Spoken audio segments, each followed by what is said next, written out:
गाली देकर, गुंडागर्दी करके और बदतमीज़ी करके जो है वो गंदी नंगी गालियां कर दे के इनको लगता है कि ये हमें डोमिनेट कर लेंगे, तो इनकी गलतफहमी है, ये नहीं होगा।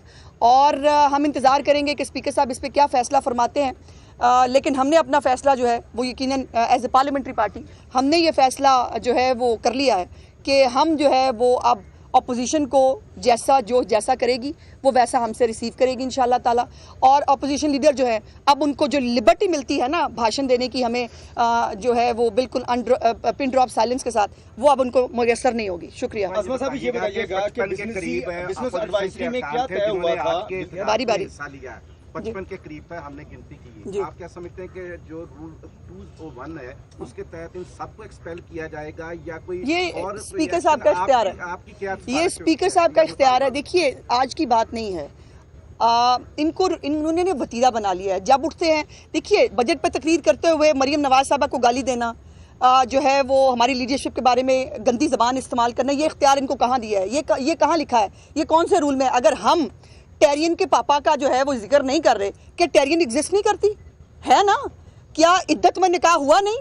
लेकिन हम नहीं करते, क्योंकि हम समझते हैं कि एक लाइन रहनी चाहिए। बट अगर इनको लाइन क्रॉस करने का शौक है तो भाई ये बाजू हमारे आजमाए हुए हैं, फिर बता देंगे इनको। बिजनेस एडवाइजरी में क्या तय हुआ था? आज वज़ीर आला ने भी खिताब करना था, उसके बाद अपोजिशन लीडर का भी था, और ये बात करते हैं कि अगर ऐवान का माहौल, आपने कहा कि अब अपोजिशन भी ध्यान से तकरीर करे, और अगर हुकूमती रहनुमा अगर माहौल ख़राब करेंगे तो क्या उन पर? नहीं, हम माहौल नहीं ख़राब करेंगे, हम अब टिट फॉर टैट करेंगे।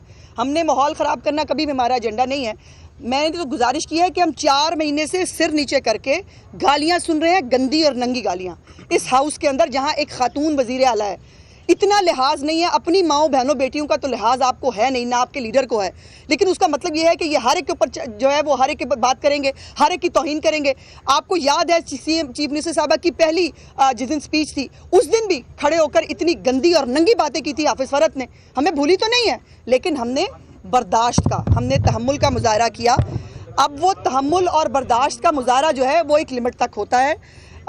ये अब देखते हैं, स्पीकर साहब की ये डोमेन है कि स्पीकर साहब इस पर क्या फ़ैसला करते हैं। स्पीकर साहब अपना फ़ैसला करेंगे as a custodian of the house, और हम अपना फ़ैसला करेंगे as parliamentary party.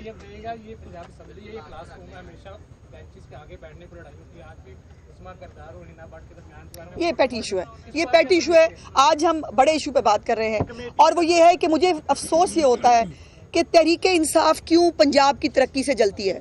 Tehreek-e Insaf को क्यों तकलीफ है पंजाब की तरक्की से, जो मरीम नवाज शरीफ साहबा कर रही हैं। इनको बुजदार जैसा टोट बटोट, जो जिसकी कारकर्दगी छापने के लिए भी खाली पेज देना पड़ा था, हम मसरूफ थे, कुछ नहीं बताया, चूंकि ज़ाहिर किया कख नहीं था। वही हालत इनके केपीके के सूबे की है। चीफ मिनिस्टर साहबा ने आज बहुत सारी इनको सजेशंस दी कि भाई बनाओ फील्ड हॉस्पिटल केपीके के अंदर, लेके आओ एयर एम्बुलेंस केपीके के अंदर। अपने केपीके के अंदर रोटी की कीमत को जो है आपने नकल में कम करने का ऐलान तो किया था, उसको इम्प्लीमेंट भी कराओ। अगर इनसे नहीं होती, और दूसरी तरफ इनको लगता है कि बदजबानी से, बद कलामी से और गाली देकर ये हमें डोमिनेट कर देंगे, तो वो अब नहीं होगा। सॉरी। ये बताएं कि मरीम नवाज ने करप्शन के खात्मे की बात की, आखिरकार क्या तरीका अपनाएंगे जिससे जो महकमों में करप्शन होती रही है और मनसूबों में करप्शन होती रही है उसको कैसे रोकेंगे? देखिए, जो हेल्पलाइन एक का इजरा कर रही हैं, एक पूरा मैकेनिज्म इसके हवाले से डेवलप किया जा रहा है, उसकी डिटेल्स इंशाल्लाह आपके साथ शेयर करेंगे, जिसके अंदर तमाम जो पब्लिक है वो अपनी शिकायत के साथ आगाह कर सकती है, वो अपनी राय दे सकती है, वो अपनी शिकायत दर्ज करा सकती है, और वो डायरेक्टली चीफ मिनिस्टर साहिबा उसको खुद देखेंगी, और वो उसके ऊपर जो है वो एक उनकी ज़ीरो टॉलरेंस हमेशा से है। अल्लाह का शुक्र है कि पिछले जब से चीफ मिनिस्टर साहिबा हुकूमत में आई हैं, ना कोई सियासी तकर्री हुई है, ना किसी तकर्री पे किसी ने पैसे पकड़े हैं, और ना ही किसी जो है वो ठेके के अंदर किसी की जो है वो बेज़ाब्तगी सामने आई है। और इंशाल्लाह ताला यही चीफ मिनिस्टर साहबा का गवर्नेंस का मॉडल है जो आगे चलेगा। पंजाब ने किसानों की बात की तो कुछ लोग जो है वो किसानों को उकसा रहे हैं, तो एक बेहतरीन पैकेज भी दिया, उसके बारे में क्या? ज़ाहिर उनका काम है ना जी, इनका काम है दहशतगर्दी करना, इनका काम है उकसाना, इनका काम है मुल्क में आग लगाना। हम हुकूमत हैं, हमें फायर फाइटिंग करनी है, लेकिन जो मैंने गुजारिश की कि हाउस जो है वो दोनों चलाते हैं, हुकूमत और अपोजिशन। ये नहीं हो सकता कि आप कहने को 103 हैं लेकिन आप 250 लोगों को जो है वो आप वो सुपरसीड कर देंगे और 250 लोगों को जो है वो आप डोमिनेट करेंगे, ये तो नहीं होगा। Thank you. ये बताइएगा, पंजाब असेंबली के ऐवान में जो ब्यूरोक्रेसी है वो अक्सर गैर हाजिर है, हुकूमत की जानब से भी और अपोजिशन अरकान असेंबली की जानब से भी मुसलसल इस बात को पॉइंट आउट भी किया जाता है, लेकिन जिस टॉपिक पर बहस की जाती है उसके जो सेक्रेटरी हैं वो यहाँ पर मौजूद ही नहीं होते, जिसका बार बार गिला किया जा रहा है। इस पर 4 माह से अब तक कंट्रोल नहीं किया जा सका। कल के इजलास में भी इस बात को बहुत ज्यादा हुकूमत और अपोजिशन दोनों नहीं, बिल्कुल नहीं, बिल्कुल होना चाहिए जी। इसमें कोई बन रही हैं कमेटियाँ, भी बन रही हैं, आज एक आधे दिन में बन जाएंगी कमेटियाँ। ये जो बिल्कुल सेक्रेटरीज हजरात को अपने क्वेश्चन आवर के ऊपर या जो भी उनका एजेंडा है, जो उनका हाउस के अंदर उनका दिन होता है, उसमें इनको पेश होना चाहिए और इसको इंशाल्लाह मेक श्योर कराएंगे जी। Thank you.